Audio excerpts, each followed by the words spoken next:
ప్రభునందు ప్రియ పరిశుద్ధ దేవుని కుమారులారా, దేవుని కుమార్తెలారా, మీ అందరికీ మన ప్రభును రక్షకుడైన యేసుక్రీస్తు వారి పరిశుద్ధమైన నామంలో వందనములు, శుభములు. అదేవిధంగా ఈ యునైటెడ్ బైబుల్ అకాడమీ వ్యవస్థాపకులు డాక్టర్ ఎన్ రంగారావు గారికి నా హృదయపూర్వక వందనాలు చెల్లిస్తున్నానండి. ఈరోజు మనం నేర్చుకున్నటువంటి అంశము ఏమిటి అని మనం పరిశీలన చేస్తే ప్రియులారా, క్రీస్తు పునరుత్థానములో క్రైస్తవానికి కలిగినటువంటి ఆశీర్వాదములు ఏంటనేవి ఈరోజు మనం ఈ వాక్యం ద్వారా దేవుని మహిమపడతాం. అయితే ప్రియులారా, మొట్టమొదట మనము ఈ అంశాన్ని మనం ఎందుకు నేర్చుకోవాలి అని మనం పరిశీలన చేస్తే, ఈరోజు నేడు క్రైస్తవ సమాజంలో జరుగుతుంది ఏంటంటే, ఈరోజు ఈస్టర్ పండుగ అంటే క్రీస్తు పునరుత్థాన దినంలో వీళ్ళు ఎక్కడికి వెళ్తా ఉన్నారు అనేది మనం మొట్టమొదట గుర్తుంచుకుందాం ఫస్ట్. అయితే ప్రియులారా, యేసుక్రీస్తు వారు మృతి పొంది సమాధి చేయబడి లేఖనం ప్రకారం 3వ దినం తిరిగి లేచి నేటికి ఇప్పుడు 2026 సంవత్సరంలో మనం ఉన్నాము. అంటే ప్రియులారా, ఇప్పటికి కూడా వీళ్ళు ఇంకా ఎక్కడికి వెళ్తున్నారని మనం పరిశీలన చేస్తే, ఇప్పటికీ కూడా పెందల కడన లేచి సమాధుల యొద్దకు వెళ్ళి వాళ్ళందరూ అక్కడ ఏమో జరిగిస్తున్న పరిస్థితి మనం చూస్తున్నాం. అసలు ఎందుకు వీళ్ళు ఇలా చేస్తా ఉన్నారు అసలు అనేది మనం పరిశీలన చేస్తే, వాళ్ళు బైబిల్ గ్రంథంలో ఆనాడు యేసుక్రీస్తు మృతుల నుండి తిరిగి లేచినటువంటి పరిస్థితుల్లో ఆ రోజు కొంతమంది స్త్రీలు కూడా వెళ్ళారు. ఇప్పుడు దాన్నే కంటిన్యూగా చేస్తూ వీళ్ళు కూడా అదే పరిస్థితిని జరిగిస్తున్న పరిస్థితిని మనం చూస్తున్నాం. చూడండి ఎక్కడికి తీసుకెళ్తా ఉన్నాడు ఒకసారి పరిశీలన చేస్తే, లూకాసు వార్త 24వ అధ్యాయము 5వ వచనంలో మనం పరిశీలిస్తే ప్రియులారా, ఆదివారంన తెల్లవారుచుండగా స్త్రీలు తమ సిద్ధపరిచిన సుగంధ ద్రవ్యములు తీసుకొని సమాధి యుద్ధకు వచ్చి సమాధి ముందర ఉండిన రాయిని దొరలింపబడి ఉండుట చూసి లోపలికి వెళ్ళిరు గాని ప్రభువైన యేసు దేహము వారికి కనబడలేదు. ఇందును గురించి వారికి ఏమీ తోచుచుండగా ప్రకాశమానమైన వస్త్రం ధరించిన 2 మనుషులు వారి యొద్ద నిలిచుండిరి. వారు భయపడి ముఖమును నేల మోపి ఉండగా వారు సజీవుడైన వానిని మీరెందుకు మృతులలో వెతుకుచున్నారు? ఏంటంటే సజీవుడు అయిన వాణిని మీరు ఎందుకు మృతులలో వెతుకుచున్నారు అన్నటువంటి విషయాన్ని అక్కడ దేవదూతలు తెలియజేశారు. అసలు వీళ్ళకి ఏమి జ్ఞాపకం లేదు. ఈరోజు ఇంకా ఎవరికి ఏం అర్థం అవ్వట్లేదు అంటే ఇక్కడ చెప్తున్నాడు 6వ వచనంలో, ఆయన ఇక్కడ లేడు, ఆయననే లేచున్నాడు. ఆయన ఇంకా గలిలయ నుండి ఉన్నప్పుడు మనుష్య కుమారుడు పాపిష్టులైన మనుషుల చేతికి అప్పగింపబడి సిలువ వేయబడి 3వ దినమందు లేచి ఉన్నదని ఆయన మీతో చెప్పిన మాట జ్ఞాపకం చేసుకోండి వారితో చెప్పారు. చూడండి, లేవవలసి ఉన్నదని ఆయన ముందే చెప్పాడు. నేను లేవవలసి ఉన్నది 3వ దినమున అంటే సిలువ వేయబడతాను, మళ్ళీ 3వ దినంలో తిరిగి లేస్తానని చెప్పినటువంటి పరిస్థితుల్లో కూడా వీళ్ళు ఇంకా ఎక్కడ వెతుకుతున్నారంటే సజీవుడైన వాణిని ఇంకా నేటికి కూడా మృతుల్లో వెతుకునేటువంటి పరిస్థితిని మనం చూస్తున్నాం. అసలు ప్రియులారా, యేసుక్రీస్తు మరణ సమాధి పునరుత్థానంలో ఏం జరిగింది అనేది కూడా ఇప్పటికి కూడా అనేక మందికి అర్థం కానటువంటి పరిస్థితిలో ఉంది. చూడండి ప్రియులారా, ఇలాంటి పరిస్థితిలో ఉన్నాం మనం. ఒకసారి పరిశీలన చేస్తే ప్రియులారా, ఇది ఎంత భయంకరమైన పరిస్థితి. ఇక్కడ అదే విధంగా మనం పరిశీలిస్తే ప్రియులారా, రోమిలకు రాసిన పత్రిక 1:5 కూడా మృతుల నుండి పునరుత్థానమైన పరిశుద్ధమైన ఆత్మను బట్టి దేవుని కుమారుడుగా ప్రభావంతో నిరూపించుకుని ఆయన ఇప్పుడు పరలోకం వెళ్ళి పరలోకంలో తండ్రి అన్న దేవుని కుడిపార్శ్వంలో కూర్చొని ఉన్నా కానీ ఇప్పుడు మనం ఇంకా ఎక్కడ వెతుకుతున్నాము? ఇంకోటి ఏంటంటే, ఇన్ని రోజులేమో ఎంతో విచారంగా, దుఃఖంగా, బాధగా కలిగినటువంటి వారు ఈ రోజు రాగానే ఇప్పుడు మనకు సంఘాలలో చూస్తే హౌస్ఫుల్ అయిపోతా ఉంటది. రానులు కూడా ఈ రోజు వస్తుంటారు. ఎందుకనంటే ఈ రోజు వేరే కార్యక్రమం జరుగుతుంది అందులో.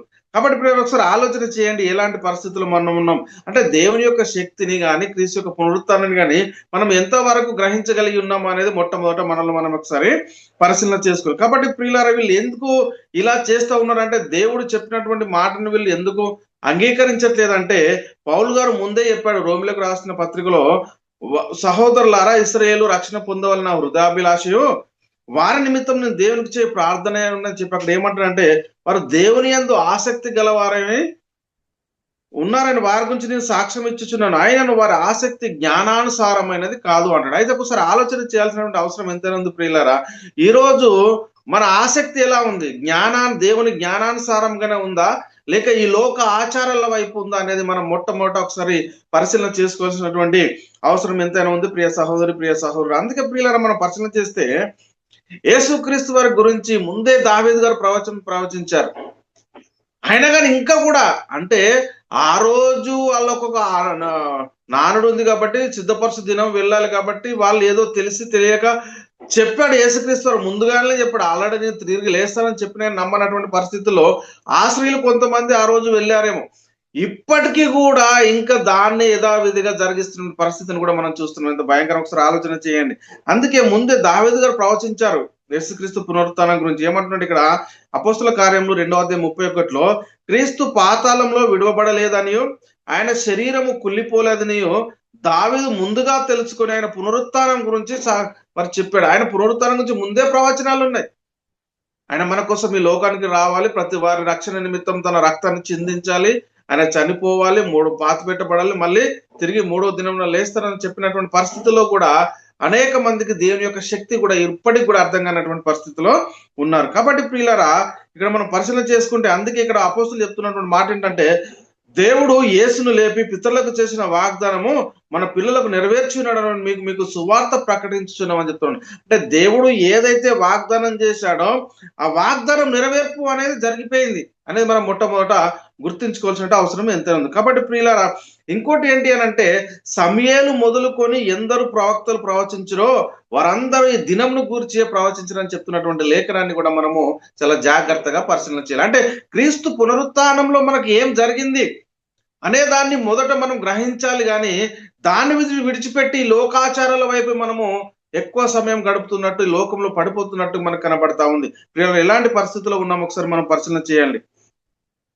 అందుకే అపోస్తులు ఏమంటున్నారంటే, ఇదిగాక అపోస్తులు బహుబలంగా ప్రభు అయిన యేసు పునరుత్థానం గురించి సాక్ష్యం ఇచ్చిరి అంటాడు. అంటే వాళ్ళు ప్రకటించినటువంటి సువార్త, అపోస్తులు ప్రవక్తలు ప్రకటించినటువంటి సువార్త ఏంటంటే యేసుక్రీస్తు పునరుత్థానం గురించి ప్రకటించారు. వారు ఒకరోజు మాత్రమే ప్రకటించలేదు ప్రియులారా, ఒకరోజు మాత్రమే కాదు, ప్రతి దినము. అంటే సువార్త అంటే ఏంటో ఈరోజు తెలియనటువంటి పరిస్థితిలో ఉన్నారు. సువార్త అంటే యేసుక్రీస్తు మరణ సమాధి పునరుత్థానాలను తెలియజేసేదే సువార్త.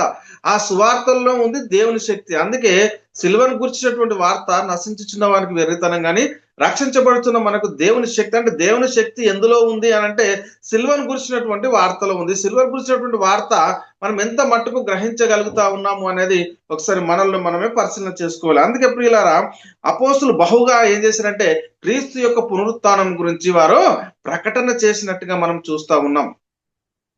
అందుకే అపోస్తులు ఇంకో మాట ఏం చెప్తున్నాండి, మీరు జీవాధిపతిని చంపితిరి గాని దేవుడు ఆయనను మృతులలో నుండి లేపాడు.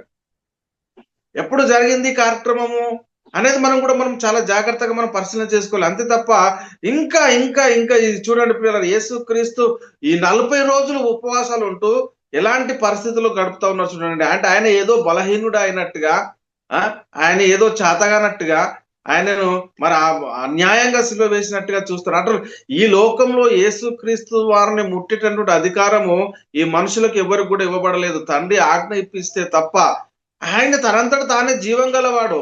చూడండి, మన పరిస్థితిని ఆలోచన చేయాలి. ఆయన వచ్చినటువంటి ఎందుకు వచ్చాడు అనేది మనం పక్కన పెట్టేసి ఏం చేస్తున్నాము అనేది మనం ఒకసారి మనల్ని మనమే ఆలోచన చేసుకోవాల్సిన పరిస్థితి ఎంత. ఆయన వచ్చిందే నా పాపాల కోసము, మృతి పొంది సమాధి చేయబడాలి, లేఖన ప్రకారం అనేక పాపాలను మరి తీసివేయాలంటే, సర్వమానవాళికి ఆత్మ రక్షణ కావాలంటే ఆయన మన కోసం రావాలి, సిలువలో రక్తాన్ని చిందించాలి, ఆయన మరణించాలి, సమాధి చేయబడాలి, లేఖనముల ప్రకారం మరణాన్ని నిరర్ధకం చేసి జీవాన్ని అక్షయతను మళ్ళీ సువార్త వల్ల వెళ్ళు. అంటే అలాంటి పరిస్థితుల్లో మనం పరిశీలన చేసే లేఖనాన్ని మనకు ఎట్లా అర్థమవుతుంది అనేది మొట్టమొదట మనం ఒకసారి పరిశీలన చేసుకోవాలి. అయితే ప్రియులారా, ఈ యేసును దేవుడు లేపిన దీనికి మేమందరము సాక్షులము. వారు ప్రకటించిన సువార్త అదే. ఏదో ఒకరోజు మాత్రమే కాదు ప్రియులారా, ఒకసారి ఆలోచన చేసుకోండి. ఒకరోజు మాత్రమే కాకుండా, ఆచారంగా కాకుండా వాళ్ళు క్రీస్తు యొక్క మరణ సమాధి పునరుత్థానాలనే ప్రకటించారు. అందులోనే దేవుని శక్తి ఉంది. అందుకే మరణము ఆయనను బంధించి ఉంచుట అసాధ్యం కనుక దేవుడు మరణ వేదనను తొలగించి ఆయనను లేపాడు అని చెప్తున్నటువంటి పరిస్థితిని మనం చూస్తూ ఉన్నాం. మృతుల నుండి తిరిగి లేచిట్లు ఆయన మొదటివాడు. ఆలోచన చేయండి ప్రియ సహోదరు, ప్రియ సహోదరుడా, మీరు మ్రానున వేలాడి సంహరించిన యేసును మన పితరుల దేవుడు లేపెను అంటాడు. లేపాడు, ఆయన లేచి ఉన్నాడు. ఇప్పటికీ ఎన్ని సంవత్సరాల ముందో లేచి ఉంటే ఇప్పటికి కూడా మనము ఏ కార్యక్రమాలు జరిగిస్తా ఉన్నాం సంఘంలో అనేది మనల్ని మనం ఒకసారి పరిశీలన చేసుకోవాలి. కాబట్టి ప్రియులారా, క్రీస్తు శ్రమపడి మృతుల పునరుత్థానం పొందిన వానిలో ఆయన మొదటివాడు. అప్పటి వరకు ఎవడును ఏ విధం చేతనైనను తన సహోదరుని విమోచింపలేనటువంటి పరిస్థితిలో ఉన్నాడు. ఎందుకంటే వాడు నిత్యము బ్రతుకున్నట్లు దేవుని సన్నిధిలో వాని నిమిత్తం ప్రాయచితం చేయగలవాడు ఎవడు కూడా లేడట. వాని ప్రాణ విమోచన ధనము బహు గొప్పది, అది ఎన్నటికి తీరక అట్లుండవలసింది. అలాంటి పరిస్థితుల్లో దేవుడు యేసుక్రీస్తు వారిని ఈ లోకానికి పంపించి మన కోసము క్రీస్తును బలిగాను అర్పణగాను అప్పగించి మనకు రక్షణను సిద్ధపరిచి నేటికి ఇన్ని సంవత్సరాలు అవుతున్నా గాని ఇప్పటికి కూడా మనము ఏమి గ్రహించలేకపోతున్నాము అనేది మొట్టమొదట మనల్ని మనం ఒకసారి పరిశీలన చేసుకోవాలి. ఇక్కడ చూద్దాం, అపోస్తుల కార్యములు 26వ అధ్యాయము 22వ వచనంలో మనం పరిశీలన చేస్తే, ఆయనను నేను దేవుని వలన సహాయం పొంది నేటి వరకు నిలిచి ఉంటుని క్రీస్తు శ్రమపడి మృతుల పునరుత్థానం పొందిన వారిలో మొదటి వాడగుట చేత అంటాడు. చూడండి, మృతుల పునరుత్థానం పొందిన వారిలో ఆయన మొదటి వాడు అని మనం మొట్టమొదట గుర్తించుకోవాల్సినటువంటి అవసరం ఎంతైనా ఉంది. అదేవిధంగా ప్రియులారా, యేసును బట్టి మృతుల నుండి పునరుత్థానం కలుగుని ప్రకటించడం చూసి అనేక మంది ఆ రోజే కలవరపడ్డారు. అంటే ఈ రోజు ఏ వార్త మరుగైపోతుంది అనేది మనం మొట్టమొదట గుర్తించుకోవాలి. ఏ వార్త ఎప్పటి నుంచి ఎప్పటి వరకు మరుగైపోతుంది అంటే సంవత్సరానికి ఒకసారేనా క్రీస్తు పునరుత్థానాన్ని జ్ఞాపకం చేసుకోవడము? అపోస్తులు ఏం ప్రకటించారు అనేది ఇక్కడ మనం పరిశీలన చేస్తే ప్రియులారా, ఇక్కడ అపోస్తుల కార్యంలో 4వ అధ్యాయం 1 నుంచి 2 వచనాలు మనం పరిశీలన చేస్తే, వారు ప్రజలతో మాట్లాడుచుండగా యాజకులను దేవాలయపు అధిపతియు సద్దుకయ్యులను వారు ప్రజలకు బోధించుటయు యేసును బట్టి మృతులలో నుండి పునరుత్థానం కలుగునని ప్రకటించుటయు చూసి కలవరపడి వారి మీదకి వచ్చినటువంటి పరిస్థితిని మనం చూస్తా ఉన్నాం. అంటే ఎప్పుడు మనం క్రీస్తు సిలువను గురించినటువంటి సువార్తను ప్రకటించాలి అంటే, సువార్త అంటే ఏంటి? ఇంతవరదాకా మీరు ఏడవండి రొమ్ము కొట్టుకోండి అని చెప్పి మళ్ళీ ఈ 2 రోజులు కాగానే మళ్ళీ ఆయన లేచాడు అని చెప్తూ ఆ రోజు ఏమో ఇంకా మనం పరిశీలన చేస్తే లోకాచారాన్ని చూస్తే మనకు దేవుడి యొక్క చిత్తం ఏంటి, అసలు మీరు చేస్తుంది ఏంటి అనిపిస్తుంది. చూడండి పిల్లలు, ఈ ఉపవాస దినాల్లో ఎంతో ఏడుస్తూ రోధిస్తూ ఏమీ తినకుండా ఉపవాసాలు ఉండి ఈ రోజు రాగానే మళ్ళీ అన్ని తినేటటువంటి పరిస్థితి. అంటే ఈ రోజుల్లో ఏం జరుగుతా ఉంది అంటే, దేవునితో నువ్వు ఎంతవరకు జీవించగలుగుతావు, దేవుని యొక్క సంకల్పాన్ని మనం ఎంతవరకు ఆలోచించగలుగుతా ఉన్నాము అనేది మొట్టమొదట మనం గుర్తుంచుకోవాల్సినటువంటి అవసరం ఎంతైనా ఉంది పిల్లలు. అంటే సువార్త అనగానే ఏదో ఒక రోజుకు మాత్రం పరిమితం కాదు. క్రీస్తు మరణ సమాధి పునరుత్థానాలు ప్రకటించడం అనేది ప్రతిదినము నువ్వు సువార్త ప్రకటిస్తున్నావు అంటే అందులో క్రీస్తుని గురించినటువంటి పునరుత్థానము ఉండాలి అని మనం మొట్టమొదట గుర్తించుకోవాల్సినటువంటి అవసరము ఎంత ఉంది.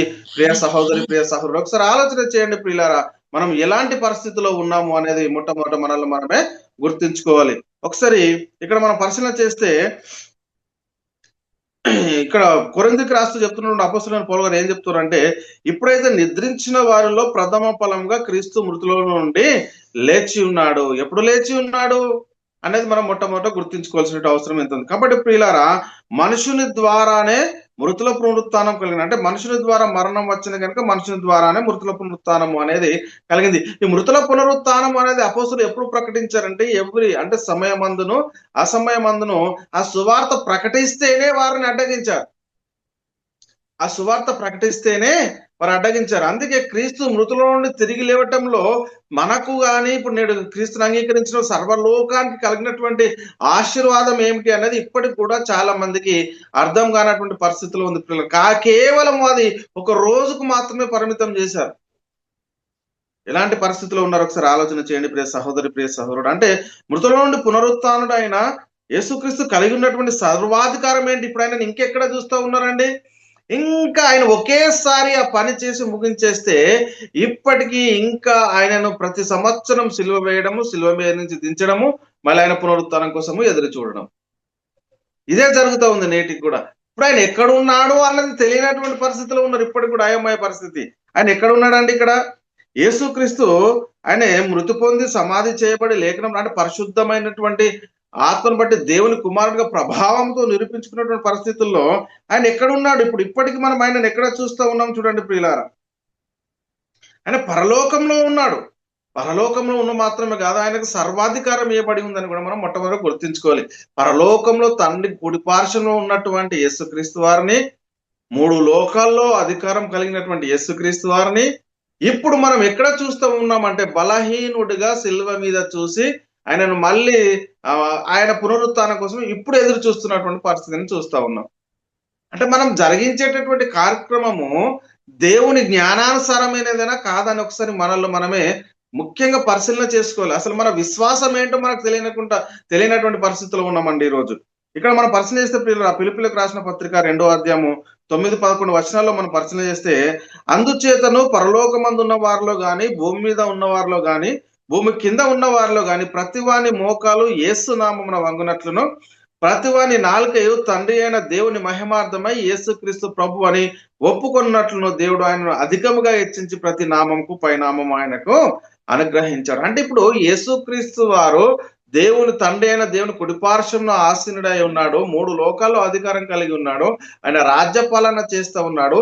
ఇప్పుడు ఆయనను మనం ఇంకా బలహీనునిగా చూస్తూ, ప్రతి సంవత్సరం సిలువెక్కిస్తూ, ప్రతి సంవత్సరం ఆయనను చంపుతూ, మళ్ళీ దించుతూ, మళ్ళీ సమాధి చేస్తూ, మళ్ళీ పునరుత్థానం కోసము ఎదురు చూస్తూ, ఆ ఒక్క రోజే క్రీస్తు యొక్క పునరుత్థానాన్ని గురించినటువంటి లేఖనాలను ప్రకటిస్తూ ఉంది. అంటే ఎలా ఉంది మన పరిస్థితి, ఎక్కడికి వెళ్తా ఉన్నాము అనేది మనల్ని ఒకసారి పరిశీలన చేసుకోవాలి ప్రియ సహోదరి, ప్రియ సహోదరుడా. అందుకే ఇక్కడ మన పరిస్థితి, ఆయన బలాతిశయం చేత క్రీస్తును మృతుల నుండి లేపి సమస్తమైన ఆధిపత్యం కంటేను, అధికారం కంటేను, శక్తి కంటేను, ప్రభుత్వం కంటేను యుగమందు మాత్రమే కాదు, రాబో యుగమందు కూడా, ఇక్కడ చూస్తూ చాలా స్పష్టంగా చెప్తున్నాడు అండి, రాబో యుగమందు కూడా ఆయన అధికముగా హెచ్చించాడు. మరి అలాంటి పరిస్థితుల్లో ఇప్పుడు మనం ఎక్కడ చూస్తా ఉన్నాం, ఎలాంటి పరిస్థితిలో ఉన్నాం ఒకసారి ఆలోచన చేయండి ప్రియులారా. ఎలాంటి పరిస్థితిలో ఉన్నాము?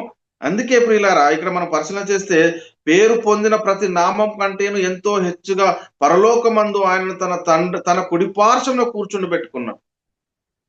ఆయన మృతుల నుండి తిరిగి లేచిన తర్వాత యేసుక్రీస్తును ఇప్పుడు మనం అక్కడ చూడాలి, పైన యేసుక్రీస్తును తండ్రి కుడిపార్శ్వంలో మనం చూడాలి తప్ప, యేసుక్రీస్తును ఇంకా నేటికి శిలువ మీద చూస్తూ ఇంకా సమాధి వైపు కాదు వెళ్ళాల్సింది. ఆయన యొక్క మార్గంలో మనం వెళ్ళాలి. తండ్రి మనకు అనుగ్రహించినటువంటి రక్షణ మార్గంలో మనం వెళ్ళాలి. ఆ సువార్తను ప్రకటించే దిశగా వెళ్ళాలి. మనల్ని మనము మార్చుకోవాల్సినటువంటి అవసరం ఎంతైనది ఒకసారి ఆలోచన చేయండి ప్రియ సహోదరు, ప్రియ సహోదరుడా.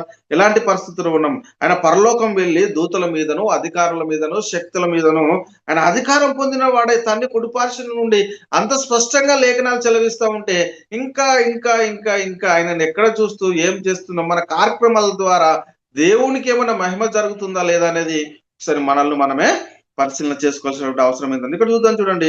పేతురు గారు రాసిన మొదటి పత్రిక, అపోస్తులైన పేతురు గారు రాసిన మొదటి పత్రిక 3వ అధ్యాయం 22వ వచనంలో మనం పరిశీలన చేస్తే, ఆయన పరలోకమునకు వెళ్ళి దూతల మీదను, అధికారుల మీదను, శక్తుల మీదను అధికారం పొందిన వాడై దేవుని కుడిపార్శ్వంలో ఉన్నాడు ప్రియులారా. ఆయన తండ్రి కుడిపార్శ్వంలో ఉంటే ఆయన ఇంకా మనం ఎక్కడ తెల్లవారంగానే ఎక్కడికి వెళ్ళి వెతుకుతా ఉన్నారు? సమాధుల యుద్ధకు వెళ్ళి వెతుకుతా ఉన్నారు, శిలువ మీద వెతుకుతా ఉన్నారు, ఆయన శ్రమలలో వెతుకుతా ఉన్నారు. కానీ ఆయన వెతకాల్సింది ఎక్కడ, ఆయన ఉన్నది ఎక్కడ అనేది కూడా ఇంకా మనకు అర్థం కాకపోతే ఎలా చెప్పండి?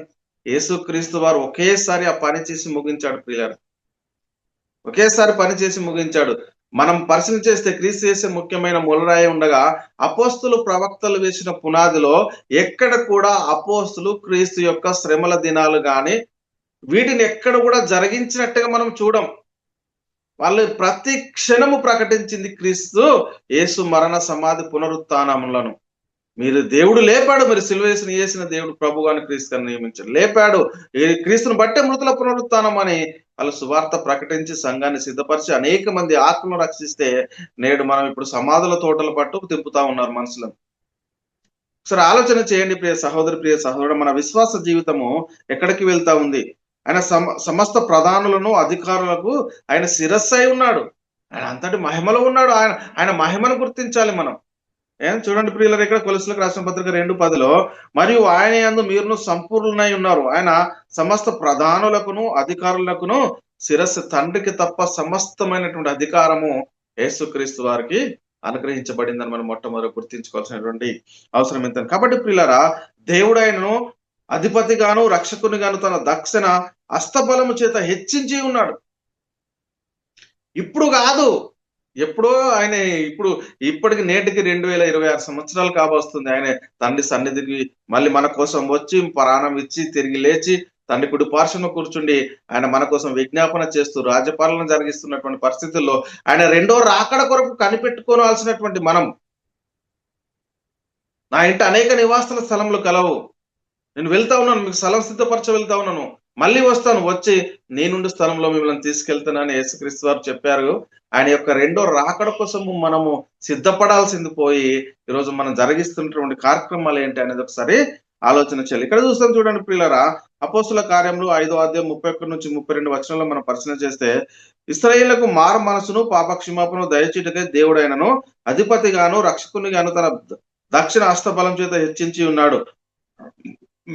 మేమును దేవుడు తనకు విధేయులైన వారికి అనుగ్రహించిన పరిశుద్ధాత్మయు ఈ సంగతులకు సాక్షులమై ఉన్నామని చెప్పినటువంటి పరిస్థితిని మనం ఇక్కడ చూస్తా ఉన్నాం. అయితే పిల్లల మనకి ఏమి అర్థం అవ్వట్లేదు. ఇంకా క్రీస్తు యొక్క పునరుత్థానంలో క్రైస్తవునికి కలిగినటువంటి ఆశీర్వాదము ఎప్పటి నుంచి మనకు ఉంది అనేది కూడా ఇది అర్థం కానటువంటి పరిస్థితిలో ఉన్నారు ప్రియులారా. అందుకే ఇక్కడ మనం పరిశీలన చేస్తే, మీరు సిలువ వేసిన దేవుడు ప్రభుగాను క్రీస్తుగాను నియమించను, ఇదందరూ తెలుసుకోవాలి సమస్త మానవాలు. ఆయన లేచి ఉన్న తర్వాత కూడా ఇంకా మనము ఆయన కోసము ఏడుస్తూ రొమ్ము కొట్టుకుంటూ ఇంకా సమాధులతో వెళ్ళేటటువంటి పరిస్థితిగా ఉండకూడదని మనం మొట్టమొదట గుర్తించుకోవాలి ప్రియులారా. అనే పునరుత్థానం యొక్క బలం, శక్తి ఏంటి అనేది మనం మొట్టమొదట గ్రహించుకోవాలి. కాబట్టి యేసుక్రీస్తు అందరికీ ప్రభు, ఆయన ద్వారా దేవుడు సమాధానకరమైన సువార్తను ప్రకటించాడు ప్రియులారా. ఆయన అందరికీ ప్రభువుగా ఉన్నాడు, అధిపతిగా ఉన్నాడు. ఆయన రెండో రాకడ రాబోతా ఉన్నాడు. ఆయన వచ్చేటప్పుడు మన విశ్వాస జీవితము మరి ఆయన సిగ్గులేని ముఖాలతో ఎదుర్కొనే విధంగా ఉందా లేదా, మన విశ్వాస జీవితము ఎలా ఉంది, లేకపోతే అక్రమం చేయవల నా యొద్ద నుండి తొలగిపోయినటువంటి పరిస్థితిలో ఉన్నామా అనేది ఒకసారి ఆలోచన చేయాలి. కాబట్టి ప్రియులారా, మనం పరిశీలన చేస్తే దేవుని కృప వల్ల ఆయన ప్రతి మనుషుని కొరకు మరణం అనుభవించినట్లు దూతల కంటే కొంచెం తక్కువగా చేయబడిన యేసు మరణం పొందినందున మహిమా ప్రభావాలతో కిరీటం ధరించిన వారిగా ఆయనను ఇప్పుడు తండ్రి కుడిపార్శ్వన ఉండి రాజ్యపాలైన కిరీటం ధరించిన వారిగా ఆయనను చూడాల్సింది పోయి మనం ఎక్కడ చూస్తా ఉన్నామో అనేది ఒకసారి మనల్ని మనమే పరిశీలన చేసుకోవాల్సినటువంటి అవసరం ఎంతైనా ఉంది ప్రియులారా. కాబట్టి యేసు మృతుల నుండి పునరుత్తరావడం వల్ల సర్వలోకానికి కలిగినటువంటి ఆశీర్వాదాలు ఇప్పటికి కూడా చాలా మందికి అర్థం కానటువంటి పరిస్థితులు ఉన్నాయి ప్రియులారా. ఏమంటారు, ఆయన మన అపరాధం నిమిత్తం అప్పగింపబడి మనం నీతిమంతులుగా తీర్చబట్టుగా లేచాడు. ఆయన లేచి తండ్రి కుడిపార్శ్వనకి వెళ్ళిపోయాడు ఎప్పుడో. ఇంకా మనం ఎలాంటి పరిస్థితిలో ఉన్నాం, ఆ రక్షణను పొందుకొని, ఆ రక్షణ భాగ్యాన్ని మనం ధరించుకొని, ఆ మహిమ వస్త్రాలను మనం ధరించుకొని, ఆ ఆత్మ మనల్ని రక్షించేటటువంటి శక్తి గల వాక్యాన్ని మనం విశ్వసిస్తూ ఆయన రాకడ కోసం కనిపెట్టాల్సింది మనము ఎక్కడ ఉన్నాం చూడండి ప్రియులారా. రోమీయులకు రాసిన పత్రిక 4:25లో ఈ మాటలు రాయబడినాయి. అదేవిధంగా ప్రియులారా, మనం పరిశీలన చేస్తే తిమోతికి రాసిన 2వ పత్రిక 1వ అధ్యాయం 9-10లో ఇక్కడ రాయబడినటువంటి వచనాన్ని మనం చూస్తాం. అపోస్తలుడైన పౌలు గారు తిమోతికి రాసిన 2వ పత్రిక 1:9-10లో, మన క్రియను బట్టి కాక తన సంకీయ సంకల్పం బట్టి అనాది కాలంలోనే క్రీస్తు యేసునందు మనకు అనుగ్రహించబడినది, క్రీస్తు యేసును మన రక్షకుని ప్రత్యక్షత వలన బయలుపరచబడినది, ఆయన తన కృపను బట్టి మనల్ని రక్షించి పరిశుద్ధమైన పిలుపుతో ఆయన మనల్ని పిలిచిన క్రీస్తు యేసు మరణమును నిరార్థకం చేసి జీవమును అక్షయతను సువార్త వలన వెలుగులోనికి తీసుకొచ్చాడు. ఈ మరణాన్ని నిరార్థకం చేసి జీవాన్ని అక్షయతను వెలుగులోనికి తీసుకొచ్చినటువంటి ఈ సువార్తను మనము ఎంతవరకు గ్రహించగలుగుతా ఉన్నామో, ఎప్పుడు ఇది వెలుగులోనికి వచ్చింది అనేది మనం మొట్టమొదటి గుర్తించుకోవాల్సినటువంటి అవసరం ఎంతైనా ఉంది ప్రియ సహోదరి, ప్రియ సహోదరుడు. కాబట్టి మరణము యొక్కయు పాతాళలోకేమో తాళపు చెవులు ఆయన స్వాధీనంలో ఉంచుకున్నవాడు. ఆయన కోసం ఈ 40 రోజులు రోధిస్తూ రొమ్ము కొట్టుకుంటూ బలహీనునిగా చూస్తూ ఆయనను సిలువ వేస్తూ మళ్ళీ పునరుత్థానం రాగానే ఆయనను ఇలా ఘనపరుస్తూ ఉన్నటువంటి పరిస్థితిని మనం చూస్తున్నాం. అసలు ఎప్పుడు ఏం చేస్తా ఉన్నామో మనకి అర్థం కాకుండా చేస్తున్నాడు సాతాను. ఇక్కడ చూస్తే ప్రియులారా, నేను మొదటి వాడను కడపటి వాడను జీవించేవాడను మృతులనైతిని గాని ఇదిగో యుగ యుగములు సజీవుడునై ఉన్నాను. మరియు ఇక్కడ ఏమంటాడు, మరియు మరణము యొక్కయు పాతాళలోకం యొక్కయు తాళపు చెవులు నా స్వాధీనములో ఉన్నవి. మరణం యొక్క పాతాళం యొక్క తాళపు చెవులు స్వాధీనంలో ఉన్నవి ఆయన గురించి మనం ఈ రోజు ఏం జరిగిస్తా ఉన్నామండి. ఎలాంటి పరిస్థితిలో ఉన్నామో, ఆయన యొక్క పునరుత్థాన శక్తి ఏంటి అనేది మనం గుర్తించగలుగుతా ఉన్నామా సరే ఆలోచన చేసుకున్నాం. మృతుల నుండి యేసుక్రీస్తు తిరిగి లేచడం వల్ల జీవంతో కూడినటువంటి నిరీక్షణ మనకు వచ్చేసింది. ఒకప్పుడు నిరీక్షణ లేదు, ఇప్పుడు మనకు నిరీక్షణ వచ్చింది ప్రియులారా. అందుకే మృతుల నుండి యేసుక్రీస్తు తిరిగి లేచడం వల్ల జీవంతో కూడిన నిరీక్షణ మనకు కలుగునట్లు, అనగా అక్షయమైనది, నిర్మలమైనది, వాడబారిన స్వాస్థ్యము మనకు కలుగునట్లు ఆయన తన విశేష కనికరం చొప్పున మనల్ని మరలా జన్మింపజేశాడు అనేటువంటి విషయాన్ని మనం ఇక్కడ గుర్తించగలగాలి ప్రియులారా. అక్షయమైనది, నిర్మలమైనది. చూడండి ప్రియుల, ఆయన మృతుల నుండి తిరిగి లేచిన తర్వాత మనకు కలిగినటువంటి ఆశీర్వాదం, ఆ ఆశీర్వాదం పొందుకొని ఆయనలో నిలకడగా ఉంటూ తండ్రితో, అంటే అందుకే మన సహవాసం అయితే తండ్రితో కూడాను ఆయన కుమారుడైనటువంటి యేసుక్రీస్తుతో ఉన్నది. మన సహవాసం వారితో జరిగిస్తే మనం ఈ లోకంలో జరుగుతున్నటువంటి ఆచారాలను మనము అనుసరించము. ఇప్పుడు మన సహవాసము లోకంతో ఉన్నట్లుగా కనబడతా ఉంది. మన సహవాసం ఎటుంది ఇప్పుడు? తండ్రితో కూడా ఆయన కుమారుడైన యేసుక్రీస్తుతో లేదు ఇప్పుడు సహవాసము. లోకంతో సహవాసం చేస్తున్నాం కాబట్టి లోక ఆచారాల వైపు మనము జరిగిస్తున్నటువంటి పరిస్థితిని మనం ఒకసారి మొట్టమొదట గుర్తుంచుకోవాల్సిన అవసరం. ఎలాంటి పరిస్థితిలో ఉన్నామండి మనం? దేవుడు ప్రభువును లేపి మనలను కూడా తన శక్తి వలన లేపుతున్నటువంటి విషయాన్ని దేవుడు మనకు ముందే తెలియజేశాడు. యేసుక్రీస్తు మృతుల పునరుత్థానంలో మొదటివాడు. ఆయన ఎవరైనా విశ్వాసం ఉంచితే దేవుడు ఎలాగైతే క్రీస్తుని లేపాడో మనల్ని కూడా తన శక్తి వలన లేపుతాడు అని చెప్పినటువంటి లేఖన భాగాన్ని మనము ఎంత మటుకు గృహించగలుగుతా ఉన్నాం ప్రియులారా? సంవత్సరానికి ఒకే రోజేనా? ఒకసారి ఆలోచన చేయండి ప్రియులారా.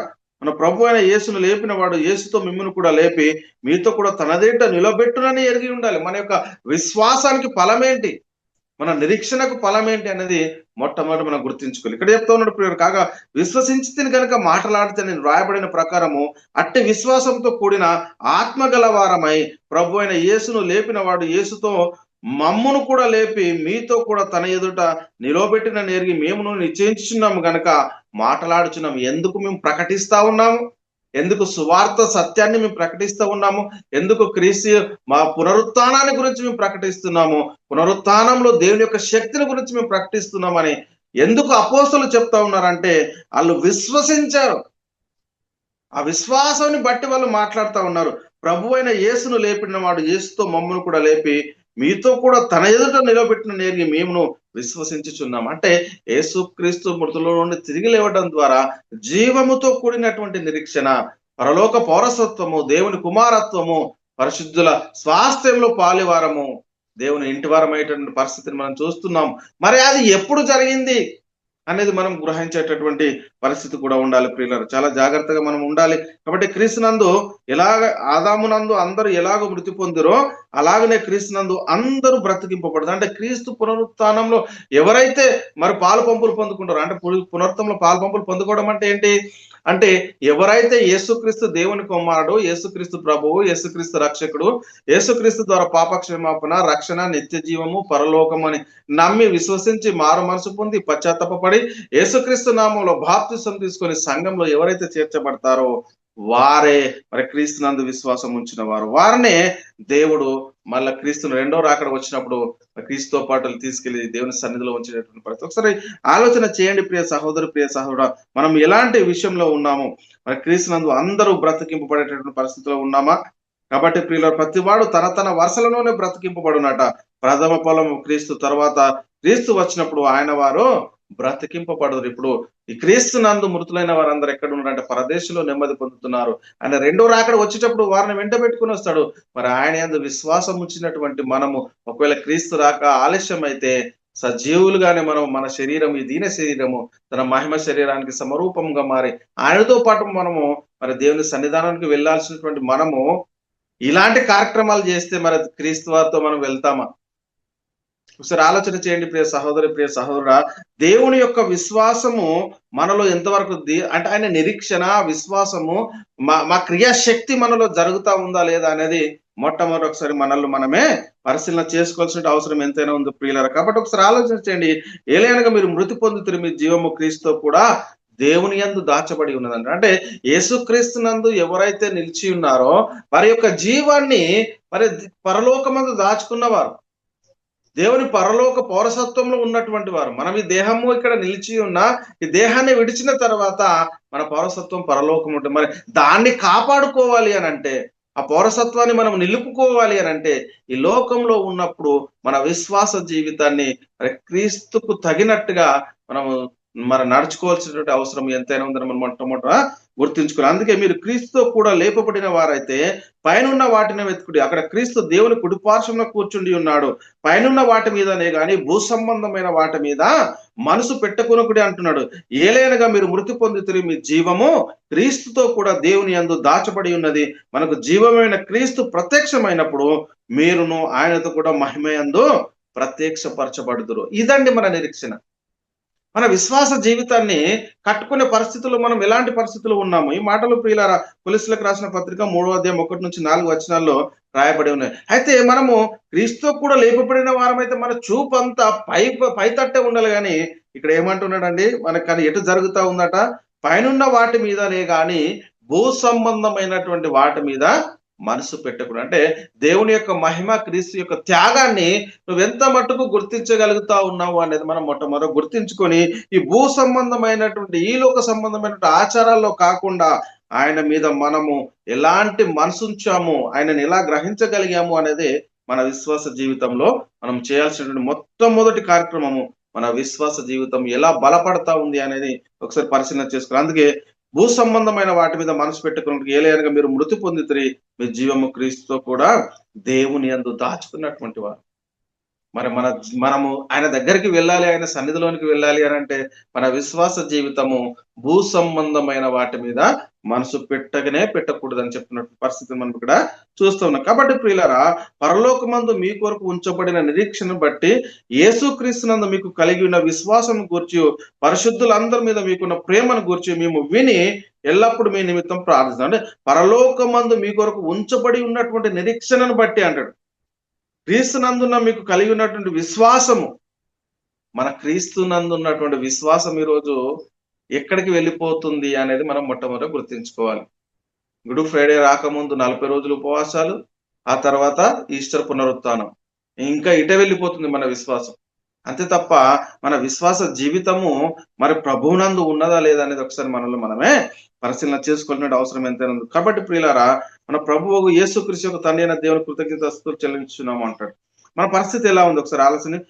మీ ఎదుకు వచ్చిన సువార్త సత్యంను గూర్చిన బోధ వలన ఆ నిరీక్షణ గురించి మీకు ఇంతకు ముందే వింటిరి అంటాడు. అంటే సువార్త సత్యంను గురించినటువంటి బోధ అంటే క్రీస్తు యొక్క మృతుల పునరుత్థానం గురించినటువంటి నిరీక్షణ, ఈ సువార్త వలన వచ్చినటువంటి దాన్ని మనం ఎంతమంది అంగీకరిస్తున్నాము అనేది మొట్టమొదటి ఒకసారి మనల్ని మనమే పరిశీలన చేసుకోవాల్సినటువంటి అవసరము ఎంతైనా ఉంది. ప్రియ సహోదరి, ప్రియ సహోదరు, ఒకసారి ఆలోచన చేయండి ప్రియులారా, మన విశ్వాస జీవితము ఎలా ఉంది. మనం మేలుకొని ఉన్నను, నిద్రపోవచ్చునను, ఆయనతో కూడా జీవించిన నిమిత్తమైన మన అందరి కొరకు మృతి పొందడం. అంటే శరీరంలో ఉన్నా గానీ, శరీరాన్ని విడిచినా గానీ ఆయన వారంగా ఉండాలంటే ఆయనకి ఇష్టానుసారమైనటువంటి జీవితాన్ని మనము జీవించాలి. ఇక్కడ మనం మేల్కొని ఉన్నాను, నిద్రపోచున్న తనతో కూడా జీవించిన నిమిత్తము ఆయన మన కొరకు మృతి పొందాడని చెప్తుంది. కాబట్టి తన శిలువ వలన ఆ దేశంను సంహరించి దాని ద్వారా వీరిద్దరిని ఏక శరీరంగా చేసి దేవునితో సమాధాన పరచవాలని ఇలాగూ చేశాను అంటాడు. కాబట్టి పిల్లలు ఒకసారి ఆలోచన చేయండి.